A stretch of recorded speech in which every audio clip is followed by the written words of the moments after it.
আমার বাবার দীর্ঘ রাজনীতি ছিল, আমার বয়স ৪৫ বছর। আমি কখনো আমার বাড়িতে পুলিশ গেছে অন্য কাজে, কিন্তু আমাকে ধরার জন্য বা আমার পরিবারের কাউকে ধরার জন্য পুলিশ যায় না। প্রশাসনের ভাইদেরকে আমি অনুরোধ করব যে আমি ডেভিল কিনা এটা আপনারা নওয়ালার মানুষের কাছ থেকে জেনে নিয়ে। বক্তব্য দীর্ঘায়িত করব না। আমি দীর্ঘদিন আওয়ামী লীগে ছিলাম। আপনারা যারা আছেন এখন এই সময়টুকু আমি আপনাদের সাথে থাকতে চাই।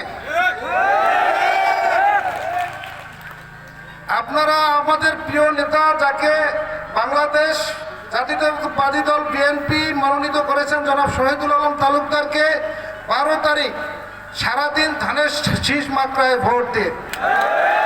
আপনারা সবাই ঐক্যবদ্ধভাবে চাচাকে ভোট দিবেন। আপনারা জানেন যে চাচার সাথে যে প্রতিদ্বন্দ্বিতা করতেছে সে কোন দলের কোন মতের। চাচা কিন্তু একজন ফ্রিডম ফাইটার, যুদ্ধ করছে চাচা।